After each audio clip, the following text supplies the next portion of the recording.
وإذا قرئ القرآن فاستمعوا له وأنصتوا لعلكم ترحمون আল্লাহ রাব্বুল আলামিন বলেন বান্দা যেই জায়গার মধ্যে কুরআনুল কারীমের তেলাওয়াত করা হয় যেই জায়গার মধ্যে আমি আল্লাহ সুবহানাহু ওয়া তাআলার বরত্বের কথা বলা হয় ওই জায়গাটা পৃথিবীর কোনো মাঠ থাকে না পৃথিবীর কোনো ঘাট থাকে না আমার আল্লাহ ডাক দিয়া বলেন বান্দা পৃথিবীর সমস্ত কাজ থেকে ফারিক হয়ে কোরআন শোনার জন্য কোরআন বোঝার জন্য যাতে করে বিষয়টা তোমরা একমত হতে পারো এই জন্য কোরআনের মঞ্চ ময়দানে বসে যাও এই হুকুম দিলেন কে আল্লাহ আরেকটু আওয়াজ দিয়ে বলতে হবে কে আমার দিনী ভাইরা যারা এই বিষয়টা একমত হয়ে মেনে নেবে না আবার আল্লাহ রাব্বুল আলামিন সূরা হামিম সিজদার ভিতরে ঘোষণা করে দিচ্ছেন ওয়াকালাল্লাযীনা কাফারু লা তাসমাউ লিহাযাল কুরআন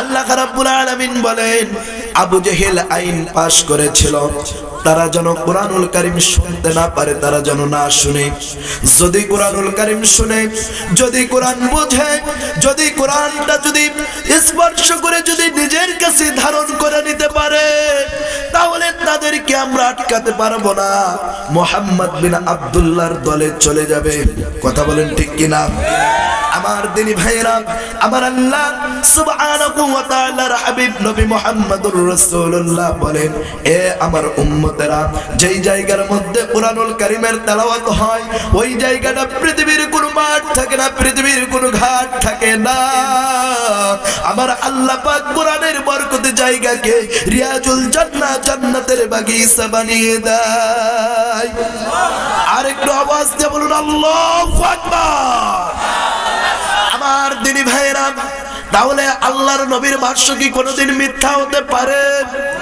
আরেকটু আওয়াজ দিয়ে বলতে হবে মিথ্যা হতে পারে না না না কখনোই মিথ্যা হতে পারে না কারণটা হলো রাসূলের কথায় যে সংশয় মনে করবে যে মিথ্যা মনে করবে তার ঈমান থাকতে পারে না সেই ঈমানদার হতে পারে না হযরত আমার দিনী ভাইরা নবী মুহাম্মদুর রাসূলুল্লাহ সাল্লাল্লাহু আলাইহি ওয়াসাল্লাম বলেন লা ইউমিনু আহাদুকুম হাত্তা আকুনা আহাব্বা ইলাইহি মিন ওয়ালিদিহি ওয়া ওয়ালাদিহি ওয়ান নাসি আজমাইন জোরে বলুন আল্লাহু আকবার আমার নবী বলেন ততক্ষণ পর্যন্ত ঈমানদার হতে পারবা না কতক্ষণ পর্যন্ত ঈমানদার হতে পারবা না যতক্ষণ পর্যন্ত তোমার জীবনের চাইতে তোমার সম্পদের চাইতে তোমার মায়ের চাইতে বাবার চাইতে দুনিয়ার সমস্ত লোভ লালসা সমস্ত ক্ষমতার চাইতে যতক্ষণ পর্যন্ত আমি নবীকে ভালোবাসতে পারবা না ততক্ষণ পর্যন্ত তুমি ঈমানদার হতে পারবা না জোরে বলুন সুবহানাল্লাহ এ আমার ফকির পাড়া দহগ্রাম এলাকার তাওহীদি জনতার যুবক ভাইয়েরা গভীর মনোযোগ দাও মা ও মহিলা মা বোনেরা গভীর মনোযোগ দাও আমার নবী মুহাম্মদুর রাসূলুল্লাহ সাল্লাল্লাহু আলাইহি ওয়াসাল্লাম বলেন কোরআনের মজলিসটা আমার আল্লাহ পাক রিয়াজুল জান্নাহ জান্নাতের বাগিচা হিসেবে কবুল করে আরেকটু আওয়াজ দিয়ে বলুন আল্লাহু আকবার আজকের এই প্যান্ডেলের দাম আছে না নাই এ কথা বলেন আছে না নাই এ যুবক যারা দাঁড়িয়ে আছো তোমাদের উদ্দেশ্যে বলছি দিন মাতার মরে মরে দাঁড়িয়ে মোবাইল টিপতেছো আর ওই যে সকিনা জরিনের ডান্স দেখতেছো এই ডান্স একদিন তোমাদেরকে জাহান্নামে নিয়ে যাবে কথা বলেন ঠিক কি না আবার একজনকে দেখলাম ওই সামনে বসে বসে বলতেছে ধর ধর ধর ধর ধর ধর আছে না নাই ধর ধর ধর ধর মানে কি ফ্রি ফায়ার খেলতেছে ধর ধর আজকে যুবকদেরকে নষ্ট করে দিচ্ছে কথা বলেন ঠিক কি না আবার আমার দিনী ভাইয়েরা আবার এই যুবকদেরকে সন্তানদেরকে নষ্ট করার জন্য কপাল পরা বাবা মা এর চাইতে বড় বড় মোবাইল গুলো তাদের হাতে দিয়ে দিয়েছে এখনো ম্যাট্রিক পাস করতে পারে নাই কথা বলেন ঠিক কি না আমার দিনী ভাইয়েরা এগুলো কাজ করলে এই যুবকের দ্বারা সমাজের মানুষ ভালো কিছু আশা করতে পারে জোরে বলেন ভালো কিছু আশা করতে পারে না ভালো কিছু আশা করতে পারে না ভালো কিছু আশা করতে তার কাছেই পারে যার কাছে কোরআনের ইলম আছে জোরে বলেন যার কাছে কোরআনের ইলম আছে সে কখনোই বড়দের সাথে বেয়াদবি করবে না। কথা বলেন ঠিক কিনা? তাহলে রাসূলের ভাষ্য অনুযায়ী আজকে জান্নাতের বাগিচায় বসেছি, এই জান্নাতের বাগিচায় বসলেই জীবনের গুনাহ মাফ করবেন কে? আল্লাহ। আওয়াজ দিয়ে বলতে হবে কে? আল্লাহ। আরো জোরে বলতে হবে কে? আমরা এখানে এসেছি গুনাহ মাফের জন্য। কথা বলেন ঠিক কিনা? আমার আল্লাহ রাব্বুল আলামিন বলেন وسارعوا إلى مغفرة من ربكم وجنة عرضها السماوات والأرض جرب الله أكبر আমার আল্লাহ রাব্বুল আলামিন বলেন বান্দা দৌড়াও দৌড়াও বান্দা প্রতিযোগিতার মাধ্যমে দৌড়াও। আমার আল্লাহ রাব্বুল আলামিন ইন্ডিয়ার দিকে দৌড়াইতে বললেন না, আমার আল্লাহ রাব্বুল আলামিন বিদেশের দিকে দৌড়াইতে বললেন না, আমাদের থানা শহর পাটগ্রামের দিকে দৌড়াইতে বললেন না, জেলা শহর লালমনির দিকে দৌড়াইতে বললেন না, বিভাগীয় শহর রংপুরের দিকে দৌড়াইতে বললেন না, বাংলাদেশের রাজধানী ঢাকার দিকে দৌড়াইতে বললেন না, পৃথিবীর কোন দিকের দিকে আমার আল্লাহ পাক দৌড়াইতে বললেন না। আমার আল্লাহ ডাক দিয়া বলে ও বান্দা তোমরা দৌড়াও দৌড়াও, কার আগে কে আমার জান্নাতের ভিতরে প্রবেশ করতে পারো। আরেকটু জোরে আমার দিনী ভাইয়েরা, আমার নবীর ভাষ্যে যে প্রমাণ করেছে আজকের এই জায়গা জান্নাত। আমার আল্লাহ সুবহানাহু ওয়া তাআলা বলছেন বান্দারে কার আগে কে আমার জান্নাতের ভিতরে তোমরা প্রবেশ করতে পারো, এই কথা আমার আল্লাহ পাক বলছেন। তারপরে বলছেন ইলা মাগফিরাতিন মির রাব্বিকুম, আমার জান্নাতে বসার সাথে সাথে তোমাদের জীবনের গুনাহগুলো আমি আল্লাহ maaf করে দেই। নারে তাকবীর। maaf করবেন কে? আল্লাহ। জোরে বলেন আল্লাহ। আরেকটু আওয়াজ দিয়ে বলুন maaf করবেন কে? আল্লাহর উপরে কি ভরসা আছে না নাই? জোরে বলেন আছে না নাই? আমার আল্লাহ রাব্বুল আলামিন বলছেন ইন্নামাল মুমিনুনা আল্লাযীনা ইযা যুকিরাল্লাহু ওয়াজিলাত কুলুবুহুম ওয়া ইযা তুলিয়াত আলাইহিম আয়াতুহুম যাদাতুহুম ঈমানান ওয়া আলা রাব্বিহিম ইয়াতাওয়াক্কালুন। আমার আল্লাহ রাব্বুল আলামিন বলছেন ও ঈমানদাররা, ওরাই হচ্ছে ঈমানদার। আর ঈমানকে পরীক্ষা করতে হলে ঈমানকে পরীক্ষা করার জন্য 3টা থার্মোমিটার লাগবে, 3টা মিটারের প্রয়োজন। জোরে বলুন সুবহানাল্লাহ। কয়টা মিটারের প্রয়োজন? ঈমান কার আছে, ঈমান কতটুকু তার ভিতরে আছে, ঈমান কতটুকু সে কতটুকু পরীক্ষা করতে পারে। আমার আল্লাহ রাব্বুল আলামিন বলেন ঈমানদারদের সামনে যখন কোরআনুল কারীমের তেলাওয়াত হয়, 1 নাম্বার ঈমানদারদের সামনে কোরআনুল কারীমের তেলাওয়াত হলে ঈমানদারদের ঈমান বেড়ে যাবে আবু বকরের মতো। জোরে বলুন সুবহানাল্লাহ। ঈমানদারদের সামনে কোরআনুল কারীম তেলাওয়াত হলে তেলাওয়াত শোনার পরে তাদের ওয়াজনতে আল্লাহু আকবার বাইর হবে। জোরে বলুন আল্লাহু আকবার। ঈমানদারদের সামনে যখন কোরআনুল কারীমের তেলাওয়াত হয়, যদি এটাও যদি না হয়, কোরআনুল কারীম যতই শুনবে ততই তাদের কলিজার মধ্যে ভালো লাগবে। জোরে বলুন সুবহানাল্লাহ। আমার দিনী ভাইরা, আজকে আমরা জান্নাতের বাগিচায় বসেছি, ঈমান আছে না নাই? আওয়াজ দিতে হবে ঈমান আছে না নাই? ঈমান না থাকলে কিন্তু জান্নাতের ভিতরে প্রবেশ করতে পারতাম না। আমার দিনী ভাইরা, আল্লাহর নবী নবী মুহাম্মদুর রাসূলুল্লাহ সাল্লাল্লাহু আলাইহি ওয়াসাল্লামের বয়োজ্যেষ্ঠ সাহাবী হযরত আবু বকর রাদিয়াল্লাহু তাআলা আনহু আমার নবী নবী মুহাম্মদুর রাসূলুল্লাহর সবচাইতে বড় বয়োজ্যেষ্ঠ এবং সবচাইতে কাছের মানুষ ছিলেন। কথা বলেন ঠিক কিনা? তারাই তার কাছের সিংহাসপদ হতে পারে, ভালো মানুষ হতে পারে, আন্তরিকতা হতে পারে, যার সাথে যার অন্তরঙ্গ এবং ভালোবাসা আছে। কথা বলেন ঠিক কিনা?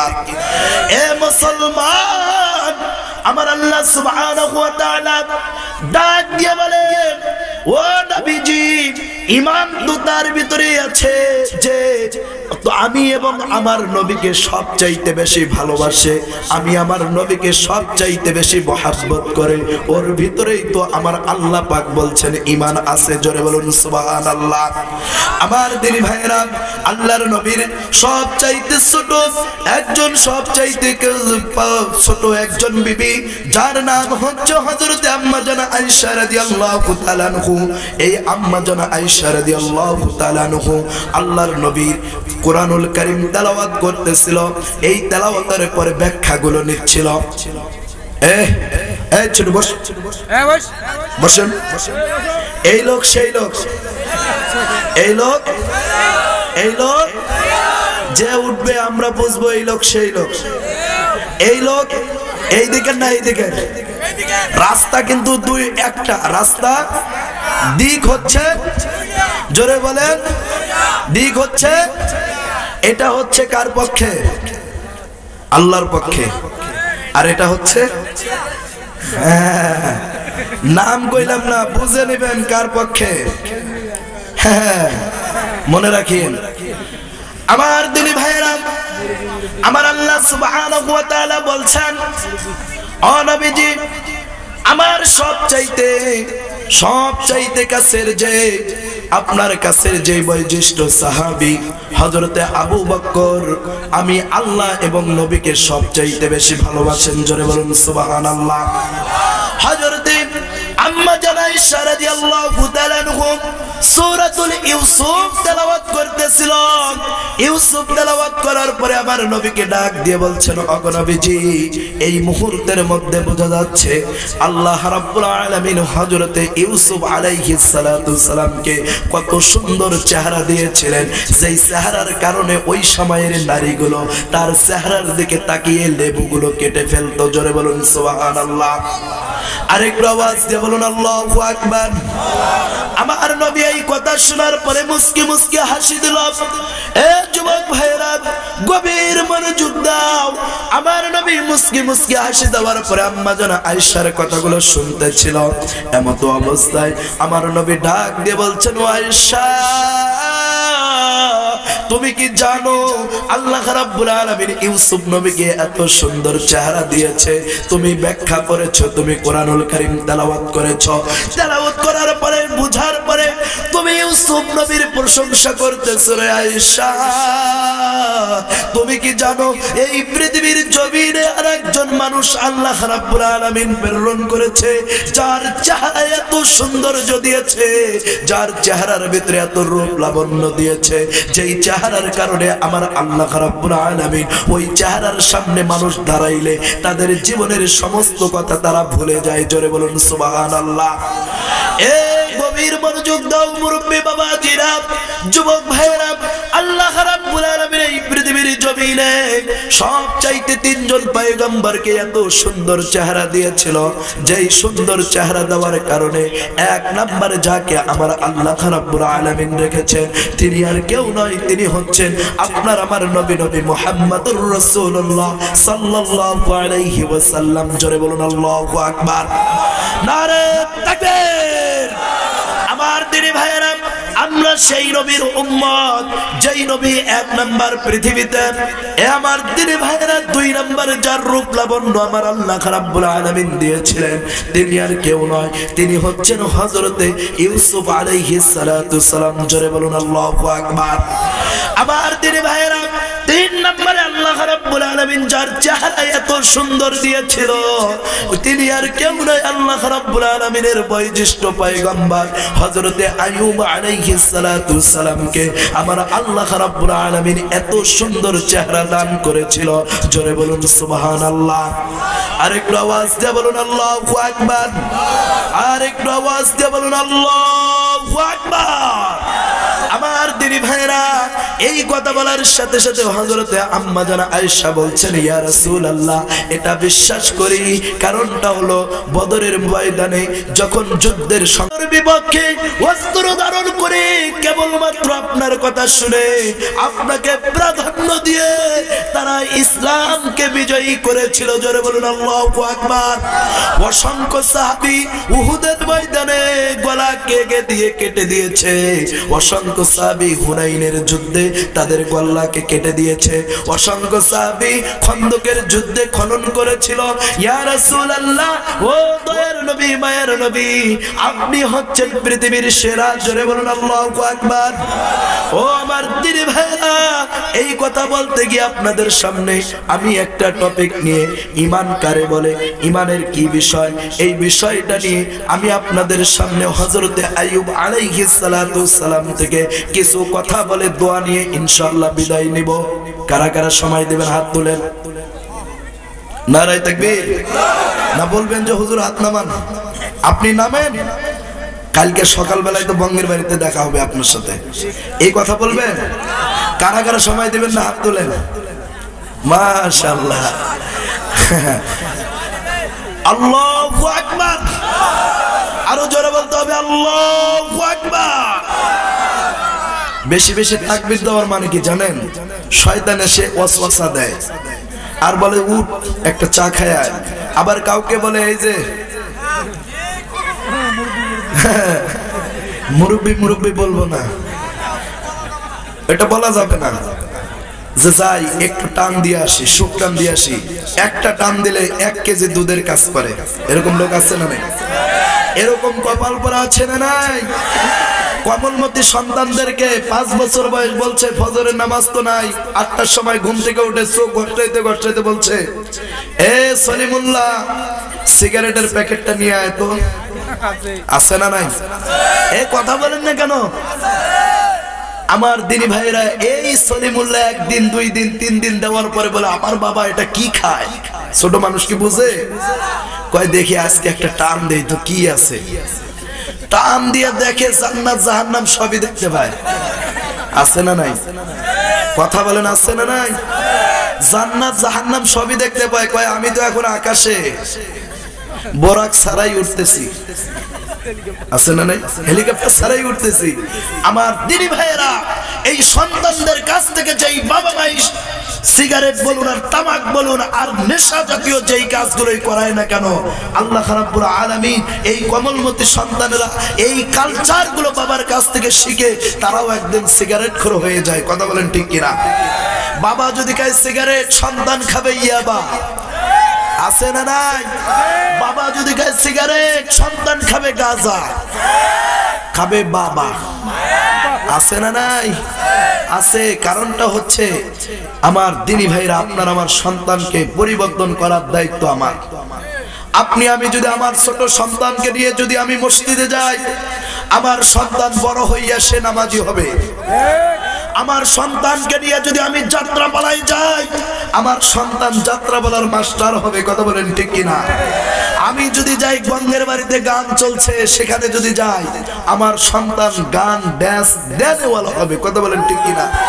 যদি আপনি আমি মাদ্রাসার সাথে সম্পর্ক রাখি, আপনি আমি যদি মসজিদের সাথে সম্পর্ক রাখি, আপনি আমি যদি ওলামায়ে কেরামের সাথে সম্পর্ক রাখি, ভালোবাসা যদি দেখাই, আমার আল্লাহ সুবহানাহু ওয়া তাআলা ওই সন্তানকে মাদ্রাসা মসজিদের মোহাব্বতকারী বান্দা বানায় দিবে। কথা বলেন ঠিক কিনা? ওই সন্তান কখনো কারোর সামনে সিগারেট টানবে না, ওই সন্তান কারোর সামনে শালা বলে গালি দিবে না, ওই সন্তান কখনো কাউকে কটূক্তি করে গালি দিবে না। কথা বলেন ঠিক কিনা? এজন্য আপনার আমার মতো হুজুর, পীর সাহেব হুজুর আসছে ইন্ডিয়াতে, যখন গেছে অনেকে এসে বলে, হুজুর আমার এই ছোট্ট সন্তানটাকে একটু পানি পরে দেন তো। আমি কই যে কেন? বলছে যে আমার এই সন্তানটা আমার কথা শুনে না। আমি বললাম যে আপনার সন্তানের বয়স কত? বলছে আমার সন্তান 11-এ পড়ে। 11-এ যদি পড়ে তাহলে বয়স কত হতে পারে? 15 প্লাস 16। কথা বলেন ঠিক কিনা? আমার দিনী ভাইয়েরা, যদি আপনার আমার সন্তানকে আপনি আমি যদি ফিরাতে না পারি, আপনার আমার সন্তান অবাধ্য হয়ে যাবে। হুজুর বলুন আর খেজুর বলুন আর মুফতি বলুন মুহাদ্দিস বলুন, তাদের পানি পড়া খাওয়াইয়া তারে গোসল দিয়া কোনোদিন পরিবর্তন করা সম্ভব নয়। কথা বলেন ঠিক কিনা? আপনার আমার সন্তানকে পরিবর্তন করতে হবে বাড়ি থেকে। কথা বলেন ঠিক কিনা? আমার দিনী ভাইয়েরা, আল্লাহর পয়গম্বর হযরত আইয়ুব আলাইহিস সালাতু সালাম আল্লাহর একজন জলিল কদর পয়গম্বর ছিল। তার কলিজার মধ্যে আমার আল্লাহর মহব্বত ছিল। তার কলিজার মধ্যে আমার আল্লাহ সুবহানাহু ওয়া তাআলার ভয় ছিল। এ মুসলমান, আমার আল্লাহ সুবহানাহু ওয়া তাআলা হযরতে আইয়ুব আলাইহিস সালাতু সালামের সম্পদ দিয়েছিল। হযরতে আইয়ুব আলাইহিস সালাতু সালামের টাকা পয়সা দিয়েছিল। হযরতে আইয়ুব আলাইহিস সালাতু সালামকে নেতৃত্ব দিয়েছিল। হযরতে আইয়ুব আলাইহিস সালাতু সালাম সমাজের লিডার ছিল। এ আমার দিনী ভাইরা, সব কিছু আমার আল্লাহ সুবহানাহু ওয়া তাআলা আইয়ুব নবীকে দিয়েছে। কিন্তু আমার দিনী ভাইরা, হযরতে আইয়ুব আলাইহিস সালাতু সালাম ওই মুহূর্তের ভিতরে আল্লাহ রাব্বুল আলামিন হযরতে আইয়ুবকে সব কিছু দিয়েছে, কোনো কিছুর কমতি নাই। কিন্তু আইয়ুব আলাইহিস সালাতু সালাম ওই মুহূর্তের ভিতরে একজন নারীর প্রেমে পাগল হয়ে গিয়েছে। জোরে বলুন আল্লাহু আকবার। আরেকটু আওয়াজ দিয়ে বলুন আল্লাহু আকবার। আজকে কিন্তু দেখেন, ইফটিজিংয়ের ব্যাপারে কথা বলেন, বেপরদার ব্যাপারে কথা বলেন। এ মুসলমান, আজকে সমাজে ইফটিজিং বাড়তেছে। নারীদেরকে বাংলার জমিনে আমরা দেখেছি 10 বছর থেকে শুরু করে 7 বছর থেকে শুরু করে 60 বছরের বৃদ্ধা মহিলা পর্যন্ত এই বাংলার জমিনে ধর্ষিত হয়েছে। কথা বলেন ঠিক কিনা? এতগুলো আমার দিনী ভাইয়েরা কেন? এ কারণেই তারা দর্শিত হয়েছে। আমার দিনী ভাইরা, বেপরদা করার জন্য, বেলাল্লা পরা হওয়ার জন্য আমার দিনী ভাইরা তারা কিন্তু ওই মুহূর্তের ভিতরে আমার দিনী ভাইরা ধর্ষিত হয়েছে।